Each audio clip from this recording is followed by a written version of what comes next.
de oração.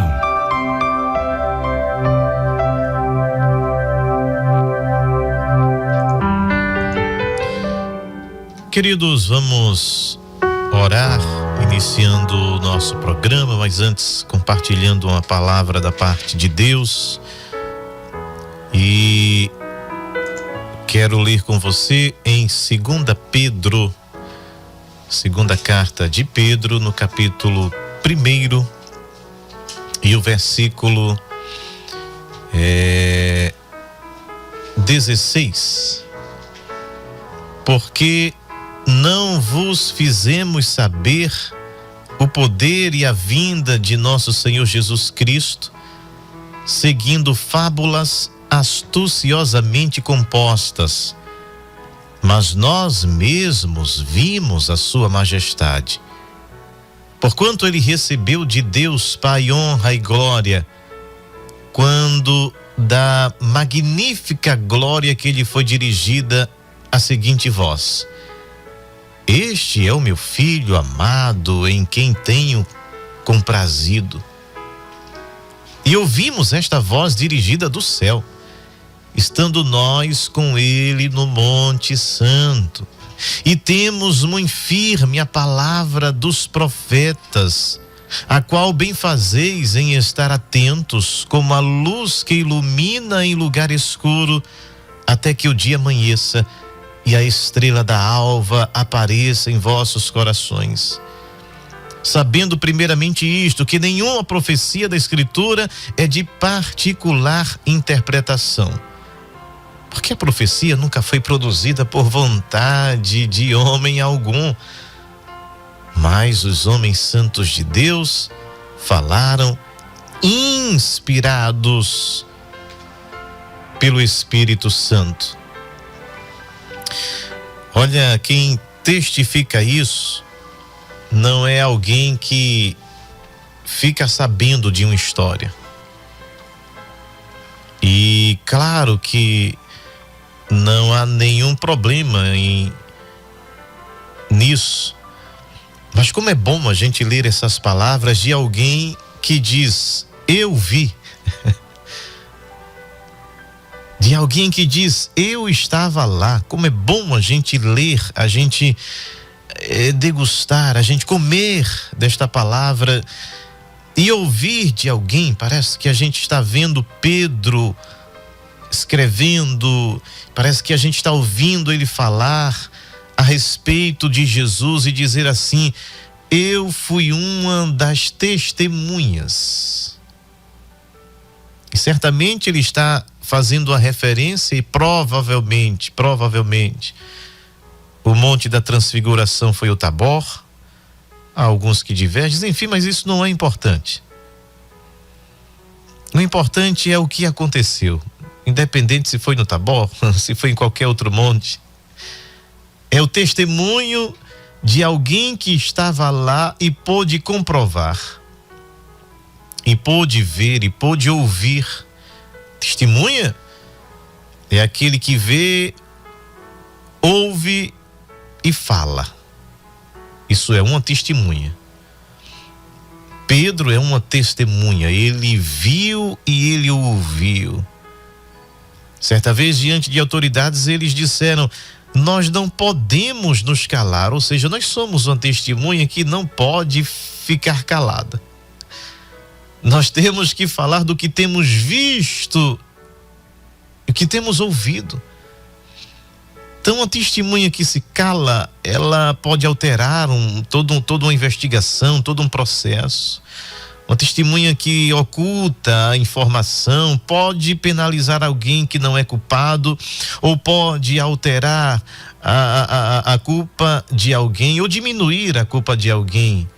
Como é importante o papel de uma testemunha para ligar casos, para que o juiz dê o veredito correto, né? Para, se o caso tiver um júri popular, eles possam também, pelo peso das testemunhas. Então tudo isso é muitíssimo importante. E nós estamos diante de uma testemunha ocular, diante de uma testemunha que diz aqui: falando a respeito de Jesus. Ele diz: não fizemos saber o poder e a vinda de nosso Senhor Jesus Cristo. Ele diz: segundo narrativas imaginadas, ou seja, segundo fábulas engenhosamente imaginadas. Ele diz: não é obra de imaginação humana. Falar sobre Jesus Cristo para Pedro é algo que não deixa dúvida. Não é algo que ele ouviu falar, ele é alguém que testemunhou. E ele diz: não foram fábulas, mas nós mesmos vimos a sua majestade. Pedro está dizendo: eu vi a sua glória, eu vi a grandiosidade que é Jesus. Glória a Deus. Claro que enquanto ele estava ali, naquele período, naquele processo, sendo discipulado como os outros, eu imagino como se fora um sonho. Eles não estavam entendendo exatamente o que estava acontecendo, a grandiosidade daquilo que estava diante dos olhos deles, que era o Verbo encarnado. Você não tem a dimensão disso. Quando se fala da encarnação, para mim é uma das coisas, é a coisa mais fascinante. Você falar de um Deus encarnado não tem explicação. E estes foram as testemunhas que conviveram, que andaram com ele. Isso não os faz maior do que a gente, porque o próprio Jesus diz: mais bem-aventurado são aqueles lá de 2025 que nunca me verão, nunca me viram, não conhecem o tom da minha voz, nunca me ouviram falar, no sentido de como aqueles que estavam convivendo com ele aqui na terra tiveram esse grande privilégio. Mas o próprio Jesus vai dizer: mais bem-aventurado, muito mais felizes, muito mais, são aqueles que nunca me viram e crerão em mim. Então isso não os faz ser mais bem-aventurado que nós, muito pelo contrário. Mas o que eu quero dizer aqui é que alguém foi testemunha ocular. Alguém estava lá e escreveu isso para chegar até nós hoje. Que maravilha! De alguém dizer assim: não foi fábula, não foi histórias, não foram invenções, não foi nada da cabeça humana. E alguém já disse que seria impossível criar um personagem como Jesus para fazer o que ele fez, narrar estas coisas que aqui estão nos evangelhos, os seus ensinamentos. Seria impossível criar um personagem com essas falas. O homem não teria esta grandeza. Então, é demais para ser uma criação humana. E certamente Pedro estava preocupado aqui, talvez, com a incredulidade de alguns. Porque ele diz no versículo anterior, ele diz: eu estou admoestando vocês, eu estou ensinando vocês. Em breve eu vou deixar este meu tabernáculo. Ele diz: como o Senhor já me tem revelado. Ele sabia que estava perto a sua partida. Mas ele diz: eu também procurei em toda ocasião que depois da minha morte tenha as lembranças dessas coisas. Ou seja, ele tinha uma preocupação para que a fé deles não esfriasse, para que eles tivessem certeza de que ele, Pedro, foi alguém que testificou, alguém que viu, alguém que conviveu com o Verbo que se fez carne e habitou entre nós. E não foram histórias, não foram fábulas, Mas ele diz: nós vimos a sua majestade. Eu pude ver a sua glória. E neste dia, ele diz: porquanto ele recebeu de Deus Pai honra e glória, quando da magnífica glória que lhe foi dirigida a seguinte voz. Ele está falando quando ele, Tiago e João sobem com Jesus a este monte. E de repente diz que uma nuvem os cobriu, ou seja, eles são agora projetados numa outra dimensão. A gente fala de nuvem, a gente lembra dessas nuvens do céu, né? Mas eles são envolvidos numa atmosfera espiritual, numa outra dimensão. E ali pode ser visto, e Pedro dá a perceber que ele estava como quem estava sonhando, tendo uma revelação. Quando ele vê Jesus conversando com Moisés e Elias, algo surpreendente, extraordinário.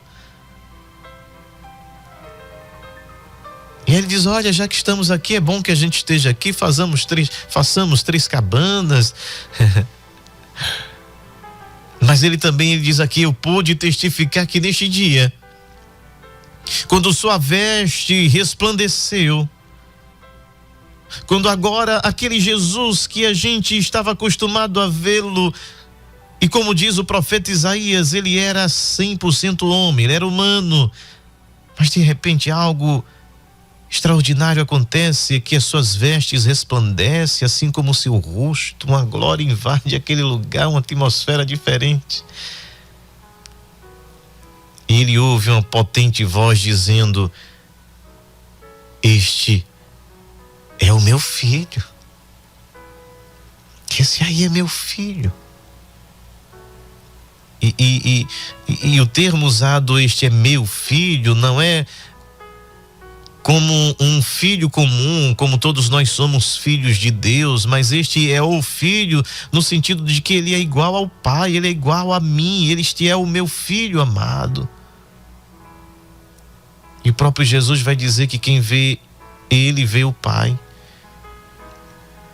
Este é o meu filho amado, tenho nele plena satisfação, em quem me tenho comprazido. E Pedro dizia: ouvimos esta voz. Olha a testemunha dizendo aqui: dirigida do céu, estando nós com ele no Monte Santo. E aí ele completa dizendo, e a gente tem muito firme a firmeza da palavra dos profetas, ou seja, os profetas falaram a respeito dele. E os profetas não inventaram, porque nenhuma profecia é de vontade própria. Qualquer profecia que seja de vontade própria é mentirosa, é diabólica, é má, é perversa. E Deus pedirá conta. E ele diz: todos os profetas que falaram acerca dele e disseram sobre ele, são palavras inspiradas pelo Santo Espírito de Deus. E eu fui a testemunha de quando isto aconteceu. Entende?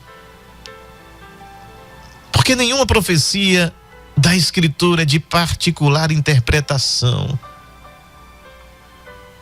Ela veio dos próprios profetas.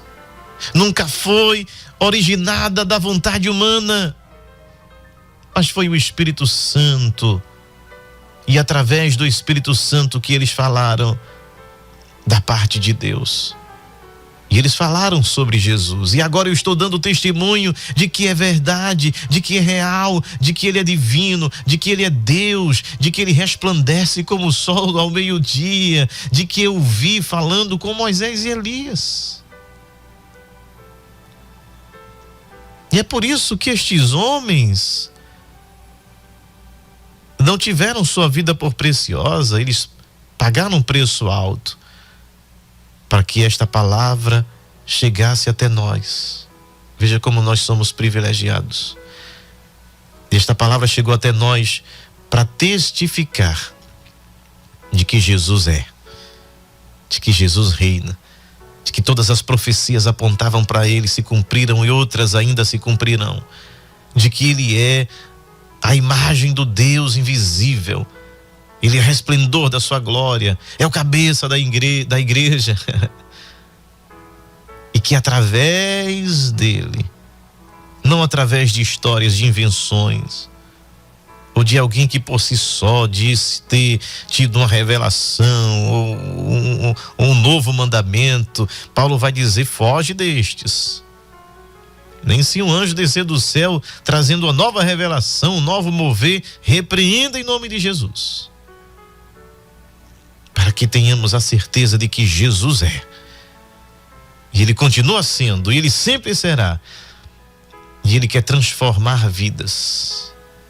Se você crê através do testemunho destes santos homens de Deus, que deixaram registrados aqui dizendo: eu vi, eu testifiquei, eu estava lá, e eu pude ouvir a voz que do céu estrondava e dizia: este é o meu filho amado em quem me comprazo. Se você crê nesta palavra, permaneça firme.